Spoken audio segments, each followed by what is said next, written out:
So I'm going to go through my top 15 rules of composition. So obviously there's a lot more than 15 rules. And usually rules aren't something that we're consciously thinking of. They kind of come natural after a lot of practice and education and trial and error and just like being creative and having a good eye. So it's not like when we're taking photos, we're going, okay, I'm going to do, this compositional rule to make it look better. I think that kind of just ends up becoming a natural thing. But maybe, us talking about some of them tonight will give you a better understanding of why they work, and if maybe you will find some that you had never heard of before. But these are kind of like the ones that I like to use or that I see in my work. So composition is about the visual arrangements of elements, okay? So how we're placing our different subjects and elements in the frame so that they look cohesive and make visual sense, okay? The term literally means putting together. So when an image has good composition, it has balance, helps tell a story, leads a viewer through and around an image. And these are some of the ones I'm going to talk about. I know there's a lot there. Don't freak out. Rule of thirds. Let's start with that. Here we go. Rule of thirds. So with rule of thirds, as we all know, the most important elements in the scene are along the lines and at the points of intersection, okay? So here's an image, and here's the rule of third line. So you can see the boats are in the bottom third, the wall is in the middle third, and the mountain range is in the top third. Here's the scene. Here's the rule of thirds. So we're using the intersecting lines right now. So the tree and the rock on the left intersecting in that left third, the horizon's in the top third. And then our foreground to middle ground transition is that bottom third intersecting line. Another shot. So this is quite an extreme composition, which I like to do. I like to push my horizon really low. So we've got our horizon in that bottom third, and we've got a sheep on the right-hand side in that intersecting lines. Another shot. This is Tasmania. Here's our rule of third lines. Sand line, bottom third. Okay, even though the horizon's in the middle, it still works really well. Got those intersecting lines of where the sand grass is on the left and right in that bottom third. So I'll just go back to rule of thirds. So, putting these elements in these intersecting areas and on these lines, it just helps create more visual harmony. But that doesn't mean that every shot we take has to have rule of thirds. I often quite like putting things directly in the middle, as you can see here with this shot. So leading line, I use leading line a lot, which I think we all kind of do, whether it's conscious or unconscious. So you can see here, obviously, the leading line is the fence. So what leading line does is it leads the viewer through the scene. So it leads the eye. So you're actually telling your viewers, this is the way I want you to go through the image. And when an image has good leading line, it means that the viewer will stay in the frame for longer, which is what we want. We don't want an image where it has no real compositional elements that direct the eye through, because people will just look at it very quickly and move on. That's why composition is so important, because it keeps our viewer in the scene. It leads them through the story.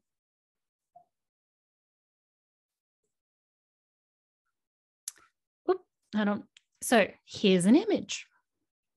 Here's the leading line. So we're starting in the foreground, we're going up and through the windy road and into the hills and getting into the sun. It's a nice cove in South Australia. The curve of the cove is the leading line. We start in the interesting foreground, we move through where the rock and the waterline meet, and we curve all the way around. We would even really come back over the mountain range. So it could even keep going as like an S. Really obvious leading line. I like to think that people start on the left-hand side, they go through the fence, and then they come back down the road where the combi is coming.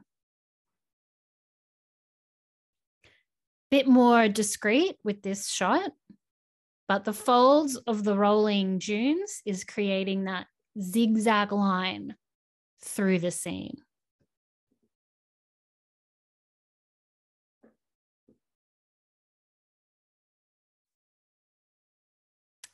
Okay, next one. Love this one. Use it a lot.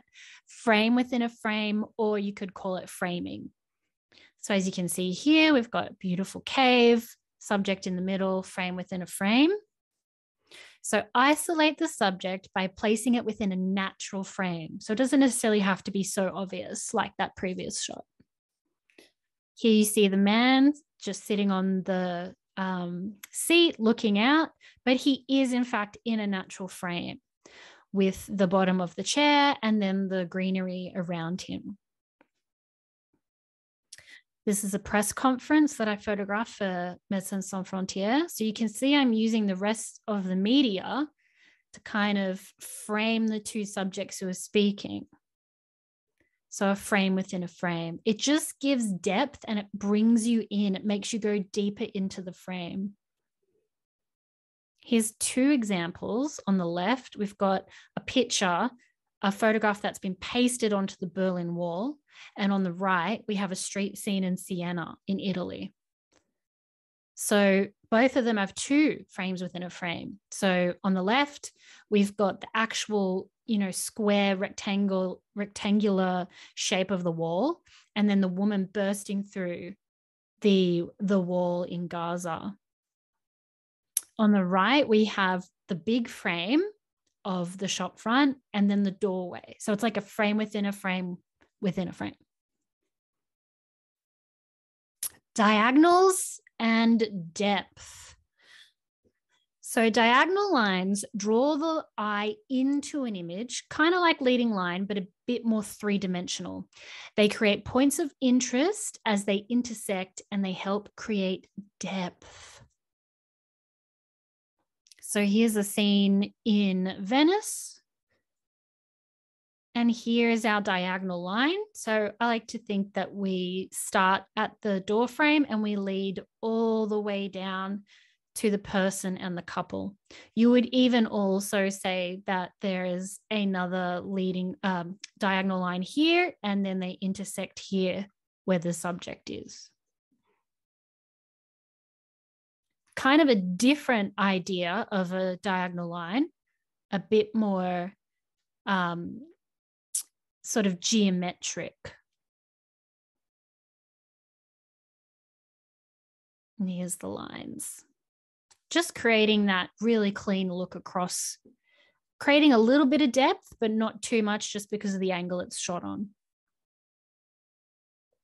Here's a scene in Como.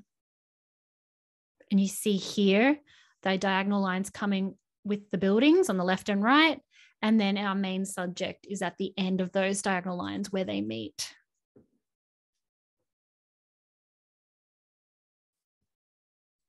A scene in Rome. So you see here, we have two sets of diagonal lines, the one from the poster leading to the main subject, and then further off in the background, which helps create a level of depth as well. This is Venice. And here are intersecting lines with the bridge at the end, but just creating that diagonal line to draw the viewer down and in, and you see how it creates depth. So depth is also created by including objects in your foreground, middle ground, and background. So not having such a flat shot, kind of like that pink river with the rock diagonal line across it. That's very flat. So here in this shot, you can see that we have levels of interest in the foreground, middle ground, and in the background. So I'll highlight them. So we lead in with the sheets. We keep going down on the other diagonal lines there in the middle to this little flower pot and the side of the house. And then our background, we have obviously the building, but the main point of interest is the gondola. So you're leading the viewer in through points of interest in the foreground, middle ground, and background. It's a different kind of examples. So on the left, we've got the car with the trees and then the river and background with the sun coming through. On the right, we've got, yes, a very strong leading line, but we also have foreground trees, middle ground combi, background the curve of the road and the trees. Whoops. So here I've highlighted them. Just helps create a bit more depth. This is Kangaroo Island, a pretty straightforward, simple landscape, but we have interest in the foreground with the rocks, the middle ground with the rocks jutting out, and then obviously the background with the headland. So yes, helping create depth. Repetition and pattern. Now, I don't really use this a lot in my work, but I think it's a really important compositional element. As you can see here, we've got the repeating patterns of the trees here, which create a really beautiful 3D look and a nice rhythm. And that's exactly what pattern and repetition is used for. It's used to create rhythm within an image, and it can draw a viewer inward. So here's some examples. I sort of struggled to find examples in my own work, to be honest. But here you see the repeating pattern of the reeds. I feel like it kind of gives it a bit of a flowy kind of look. And also that harsh side light really emphasizes the texture.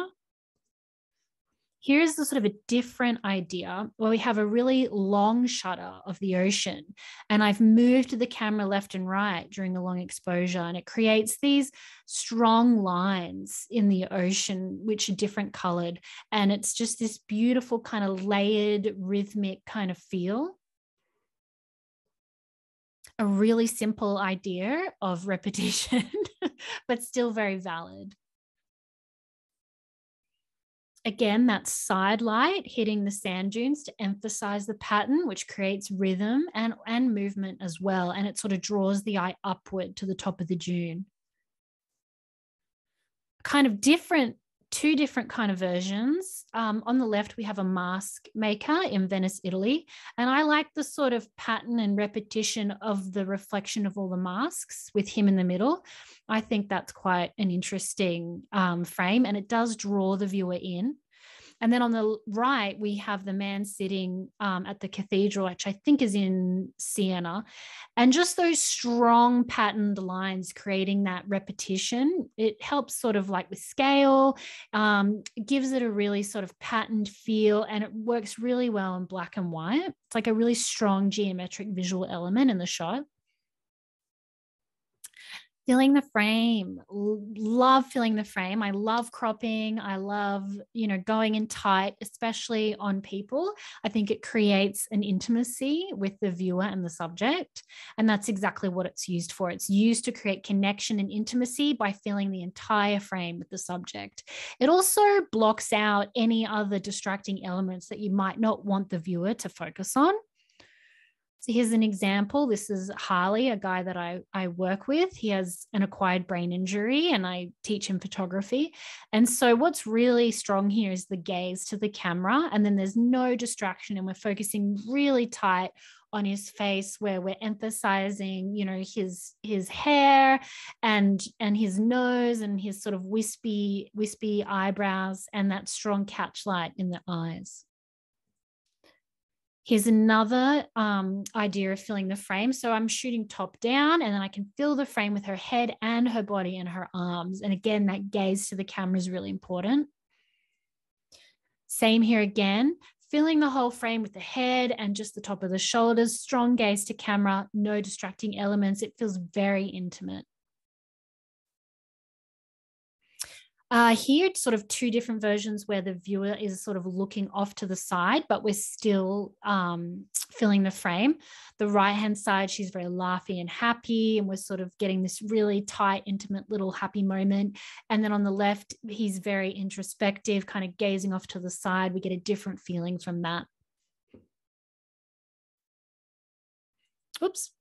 And then here, like not using people. So this is just a shoot I did for the Scarborough Hotel where I'm filling the frame, shooting down like a product shot, filling the frame with the beautiful food. We don't want any other distracting elements. It's a shot for a menu. This is a shot I took for Earl Gatsiff for a celebration for the 50-year anniversary of the referendum and the 25-year anniversary of the Mabo decision. So again, I'm just focusing in on an element here, which is the beautiful feathers and the paint on his arms. This is a local elder. And I'm just filling the whole frame with just that side of his body, just so I can get rid of any other distractions. Negative space, probably like one of the compositional elements that I use the most. So I like to think that it gives air and space in my images. And yeah, this is probably one of my favorite shots that I took in the Cinque Terre in Italy, where I've just got that beautiful silhouette and the scale with that guy, and then this beautiful expansive negative space.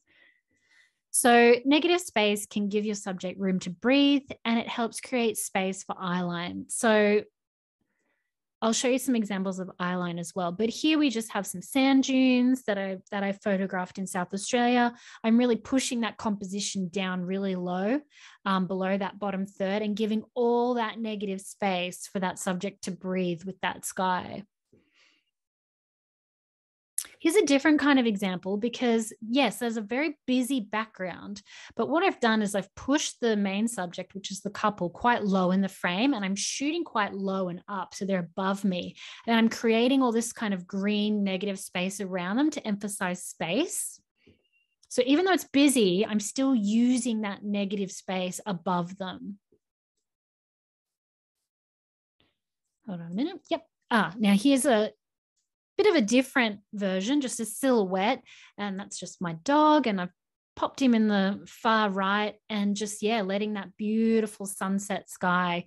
So I like to think it's kind of a bit magical and a bit sort of outbacky, and just kind of gives a nice air to it and a lot of space, like he's kind of like out in the wilderness on his own. So it really helps tell his little story. Oop. Again, so this is at the Earl Gatsiff celebration again, the same man you saw before with filling the frame. And so I'm shooting from above and below, and I'm just getting that negative space around him, and I'm giving the negative space on the side where his hands are pointing out. So you sort of start with the subject, you follow the hands out and then out into that expansive sand. Now here's where eyeline comes into it. So I like to give negative space when people are looking away and out, so that we follow their eye line. So you sort of start at the hands here, you go up to the face, and we go out to the right with the eye line. So I don't really want to cut off the frame like where her elbow is, because I'm not giving the viewer negative space to go into from the eye line. So there are circumstances when you would want to cut off an eye line to give a certain mood or feeling to something if it's a portrait. Here's another example of eye line. So here we go up with the dog and the man, who's my husband, and we go up to his head especially, and then we follow the eye line out through the expanse of the landscape. So that's giving negative space for eye line. So if I cut that off, just to the left of the foreground rock, it's not going to be as expansive. It's not going to feel as big as I want it to. I want the viewer to follow them and then follow their eye line out into the landscape. So it's a really good compositional tool to give negative space for eye line. Here's another version. So the mother, you almost could say that because her head is tilting up, we start with her, we tilt up with her head to the boy's face, and then his eyes are looking out to the left-hand side. And so we've given negative space there. So instead of, filling the frame with them or putting them in the middle or even putting them closer into the middle, but still off center, we're creating a really sort of dynamic shot where we're giving an extreme amount of negative space. Symmetry. So when both sides of an image are a mirror of the other, and that just, can create a beautiful visual aesthetic. You know, I like to think that symmetry creates a lot of harmony, a lot of peacefulness. It also really works well with pattern and repetition. So yeah, you can just see here with the mirror image in the lake. And here, different kind of version, but with a person where she's standing up against the glass and we're getting her reflection. And it's just something a bit different, but still some nice symmetry. And here we have the reflection of my husband and the dog in the lake. Yeah, I just think it just creates a lovely sort of peaceful mood. And it's a really interesting aesthetic, creating symmetry, especially through reflection. Center the dominant eye. So this one's a pretty big one. So I'll go into it a bit more and what it means. So center the dominant eye. This creates better engagement as the eyes will follow the viewer.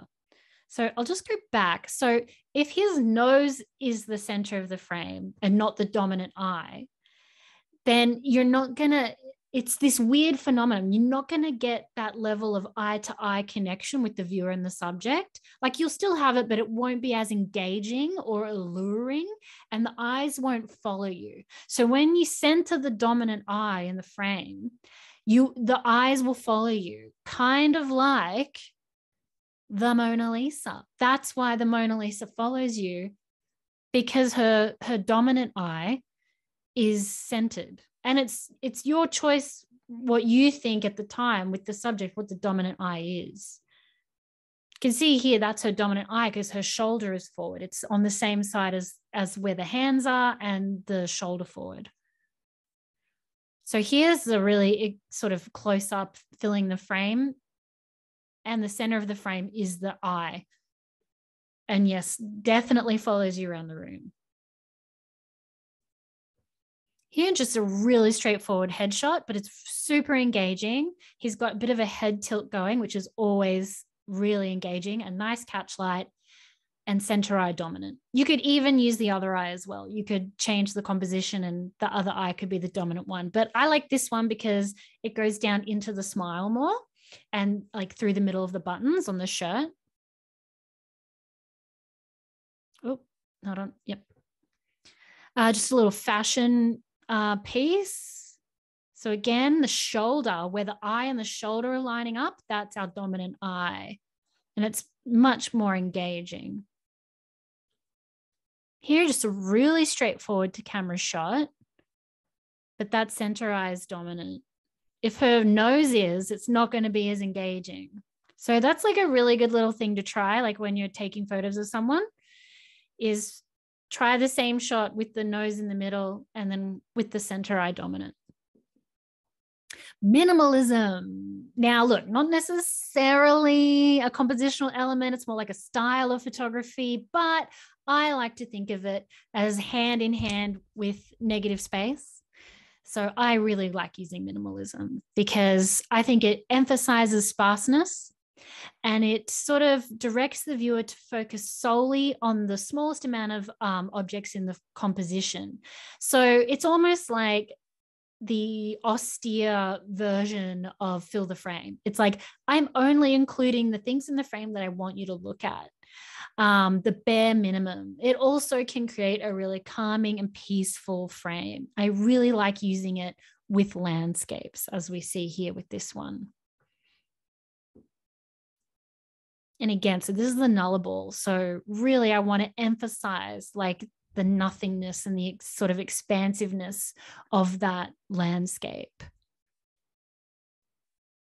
Super minimal, just the moon rising, and then a clean S wave, really simple colors, minimum.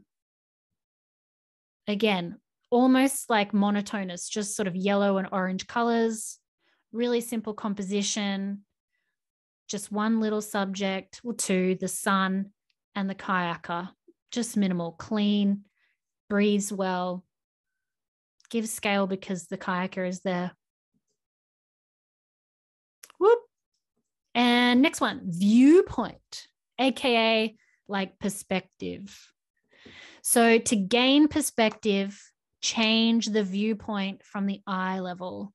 So you always got to be thinking and shaking things up. What angle am I going to shoot this on? What's going to make this more interesting to the viewer? So shoot high, above, from ground level, from the side, from the back. I like shooting over the shoulder a lot as well. Shoot from a long way away or really close up. I'm particularly not afraid to get extremely close to people with a nice wide lens and shoot really close up.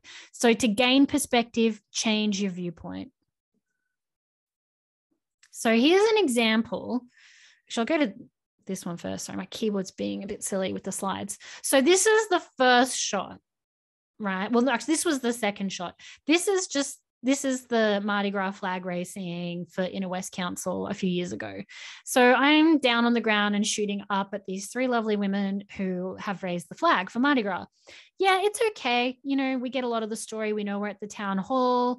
We see the women, we see the flag. Okay, but the more interesting perspective was when I was lying on the ground and shooting up while they were raising it. So same subject, but two very different perspectives. And I like this one a lot better. Much more interesting. Same thing. This is Broome.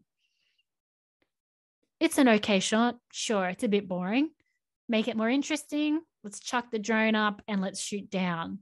So to gain perspective, I'm changing the viewpoint. Here's another version. I'm really low. This is a fashion shoot. And I'm even like, see this extreme crop, how I don't even want her head in it. And I'm low and I'm just focusing on that sort of top part of the outfit. It's almost like, you know, sort of paparazzo kind of shot. Here, this is something I was shooting for Inner West Council. It's like an outdoor kind of Indigenous movie night for Yaboon.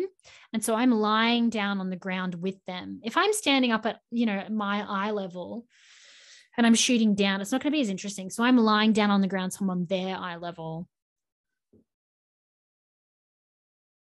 And here I'm really close. So I'm almost using like a frame within a frame. I'm using the people around me. I'm shooting really low and I'm using the people around me to sort of draw the viewer into the main subject, which is the gentleman in the red shirt. So just changing my perspective, shooting really wide, really low, using frame within a frame. This is also kind of like frame within a frame, but like I said, I like shooting over the shoulder. I think it's a really good viewpoint because you kind of get this really interesting layers. So this is a pretty extreme version. Sometimes I would shoot a bit more back so you get more of the shoulder in, but this is her on her wedding day and she's, you know, looking in the mirror. So we've got the back of her head, then we've got the mirror and then we've got the gentleman out the back. So that's also creating depth through having something in your foreground, middle ground, and background, like we were talking before. So here I shoot a lot of music stuff because my partner is a musician. So here I'm really low and I'm on a diagonal just to get this kind of like godly, you know, kind of power shot. If you ever want a power shot, you shoot low and high and up high.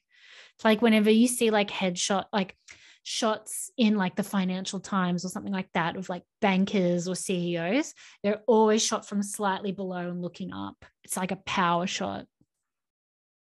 Scale. So I use scale a lot, especially in my landscapes because, you know, I feel like a landscape does not come alive until you have scale in it.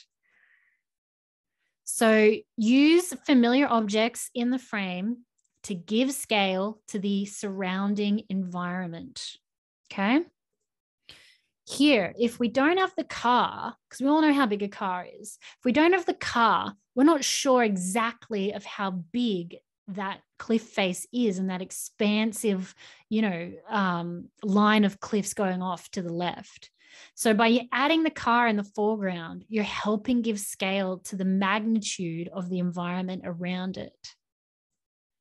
Same here again. I'm using my husband and the dog with the tall sand dunes. Like if you take them out, you have no idea how big that sand is. It would have no scale at all. It could be a tiny little mound or a big mountain.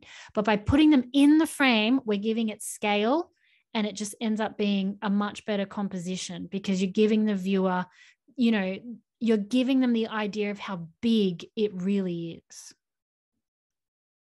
Here's a different perspective looking down, but still using the car for scale. So if you take out the car, you don't really know what you're looking at all. As soon as you add the car in, we know it's a road and we know it's really quite big on either side. So timing and anticipation. Okay, so what do I mean by that? I mean a few different things. So use your patience, so your timing, to capture the best moments. So, what did Henri Cartier-Bresson say?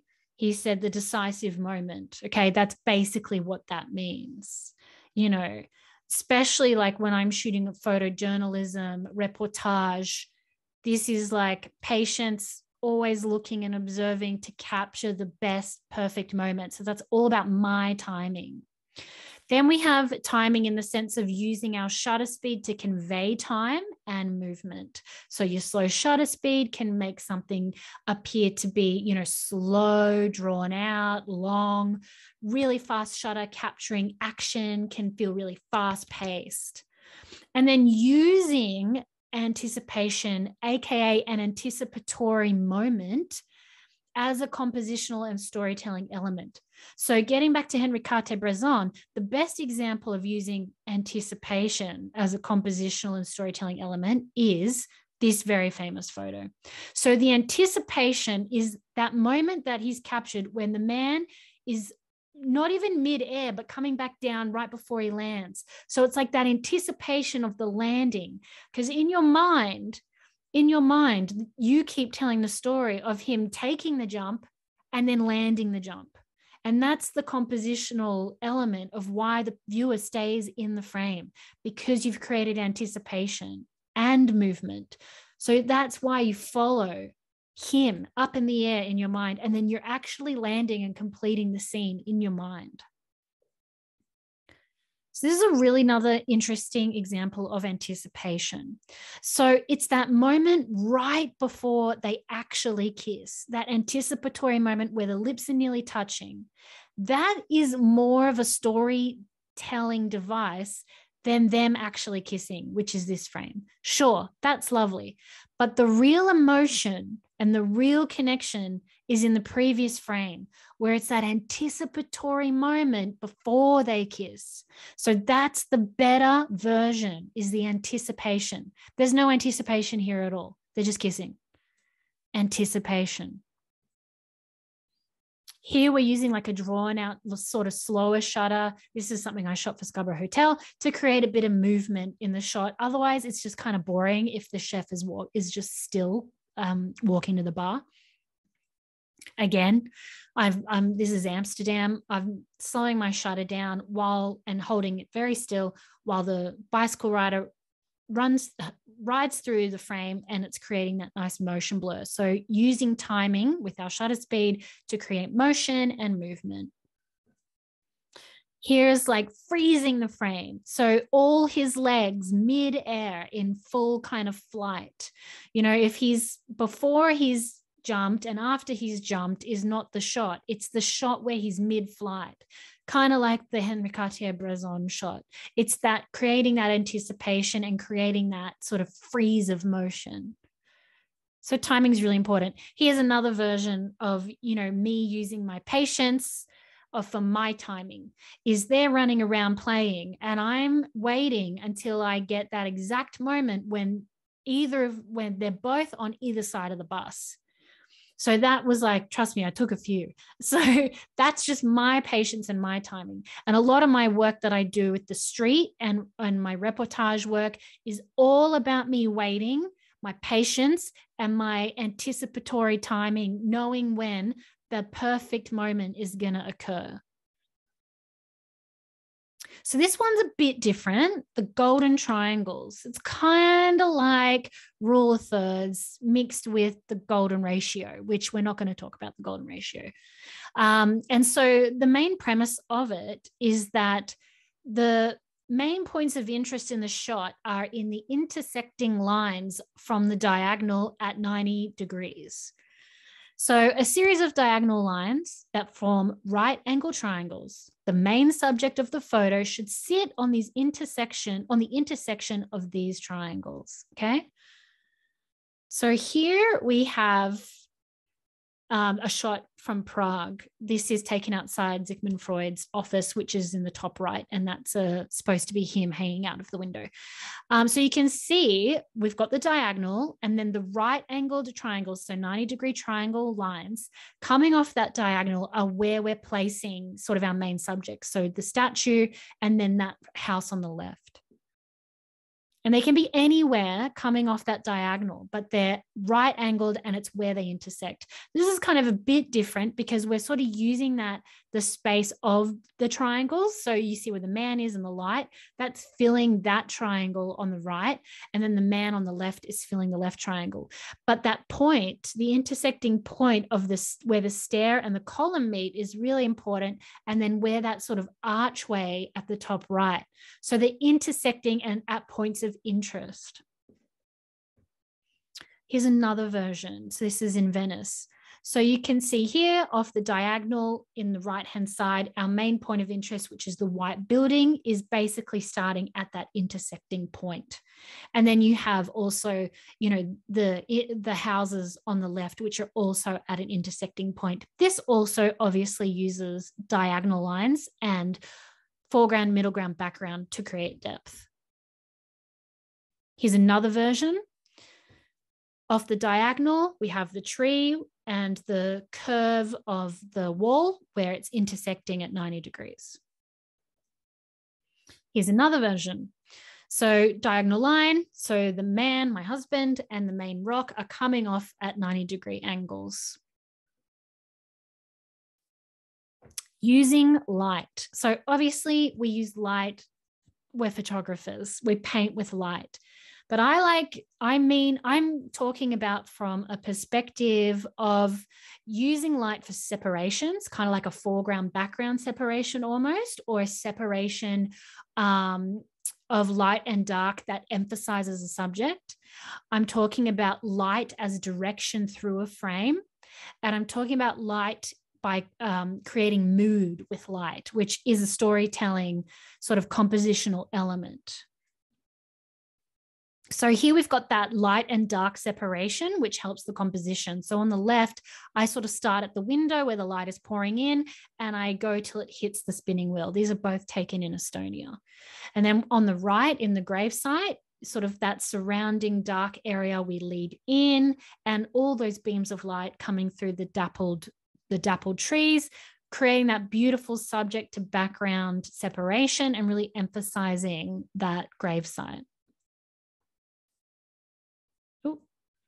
Here's another version of like dark and light separation, obviously a silhouette. So on the left, we have the woman who's pregnant and we're separating her from the background. The background is light, she is dark, and you're getting that beautiful separation. And it's a really lovely design element. Love doing silhouettes. Same kind of idea on the right with the boab tree in Western Australia. Sort of, it could even have a tiny bit more exposure maybe to really emphasize that separation of light and dark. And so by having the light background and the dark subject, you're really making that subject come alive. It's much more interesting than if it's taken during the day and everything's kind of the same tones.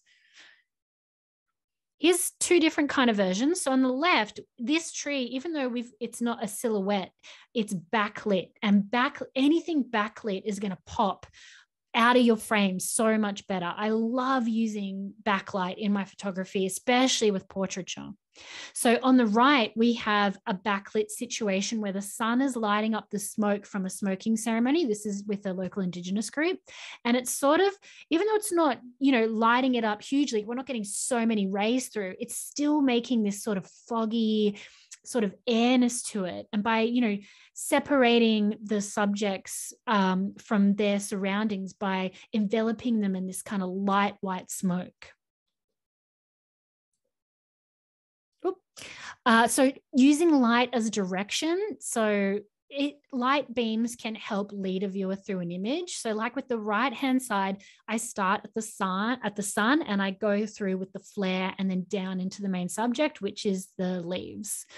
With the left-hand side, I sort of start with the sun and then I come into the greenery where it's shining on it, and then I go up the stairs. Or you can even, sometimes it works by starting at the stairs, going down to the greenery, and then out to the sun. So it's used, the light is there as a compositional element.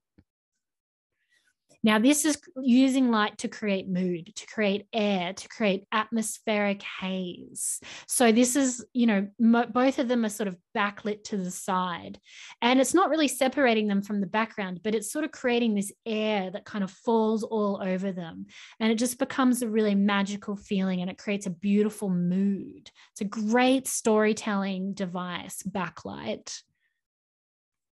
And then lastly, I think the most important rule, which could be the 16th rule, is to break the rules. Because even though they're important, it's really good to try different things and think outside of the box and not always follow, you know, consensus. And then lastly, I'm just going to quickly talk about controlling a visual narrative for effective storytelling, sort of compositionally in the more broader sense. And it's just a really basic rule that I follow a lot when I'm doing, you know, documentary work, like if I'm shooting an event, if I'm shooting a wedding, if I'm out shooting for the Sydney Morning Herald. This is the kind of basic sort of compositional narrative that I will follow to capture an all-encompassing story. So it's really simple as when I come to a scene, I always make sure I get a wide shot, a mid shot, and a close-up detail shot. Because having these three kind of shots together are going to help tell a more effective story.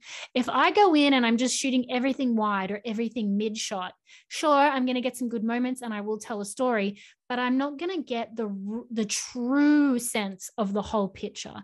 And the way we do that is by doing wide, mid, close-up detail. So I've got some examples. So this is just an event I did for International Women's Day a few years back.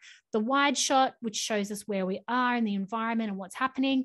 The mid shot of Julie McCrossan interviewing someone, you're getting a sense of the story here. And then the close-up shot of the hands who've received an award. So that's really basic. But those three shots together really help tell a more encompassing story. Here's some other examples from that day.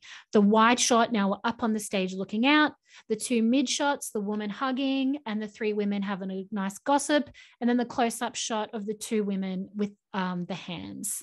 So wide, mid, close-up tells a more effective story. This is the Pauline McLeod Awards. So wide shot of behind the man looking out, backlit, beautiful little beams, the Indigenous flag lit up. Mid shot is the artwork that's on display using our leading line. And then a sort of another mid / close-up shot is of this beautiful woman here smiling and really enjoying herself.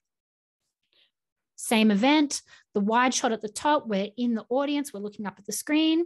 The two mid shots, the man presenting, the elder presenting who has the paint on him, and the woman speaking to the people in the top right. And then the close-up is the flyer of the night. So wide, medium, close-up.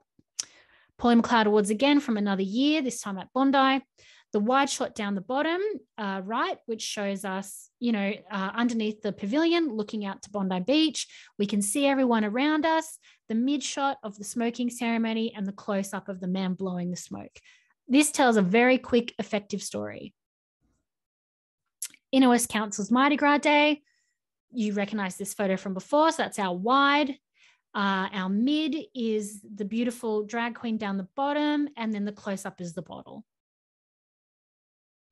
This is Bundi Bundi, which was the 50-year anniversary of the referendum and the 25-year decision of the anniversary of the Mabo decision. And so here we're at Bondi Beach, and we've got the wide shot where we can see the festivities, the people attending, and Bondi Beach. The mid shot is the people having fun and enjoying themselves together, and the close-up is the flag. Here are some more from that day. The wide shot of the MC / the elder, lining up with people. You've got the beach in the background, and then the mid shot of them dancing, him from the front, and then the close-up of the arm that I showed you before.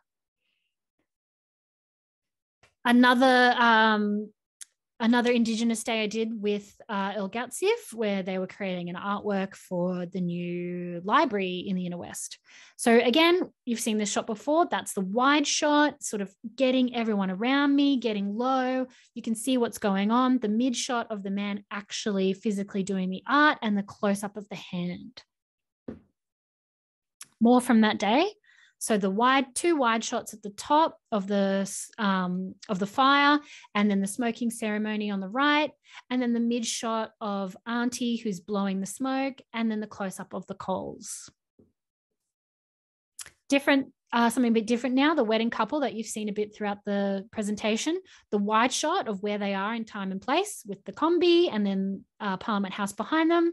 The mid shot down the bottom of them in the tunnel, having a nice moment, and then the close-up of the ring with her hand on the back of his head. Same wedding, but at the reception. The wide shot. Oh, we know where we are in place and time. We know we're at Parlour. The close-up shot, we have the date. We know the date, and then the mid shot of the action. And the last example, a family shoot. So the wide shot of the family on the bridge where they are in Sydney Park, showing where they are in space and time. The mid shot in the top left of the family interacting together, and then the girls interacting together at the bottom, and then the nice close-up shot of the baby. So all of this together tells a really effective visual story. So I really hope that was helpful. And again, I'm really sorry I couldn't be there, but I hope that you enjoyed the little presentation. And if you want to see it again, I can put it on as a private link on my YouTube channel if you want it for reference or anything like that. And yes, I hope to see you all sometime in the future. And I have my book out at the moment. I'm sure you've all heard about it, hopefully. And yeah, it's about my travels around Australia, lots of great photography, travel writing, and you can pretty much get it anywhere.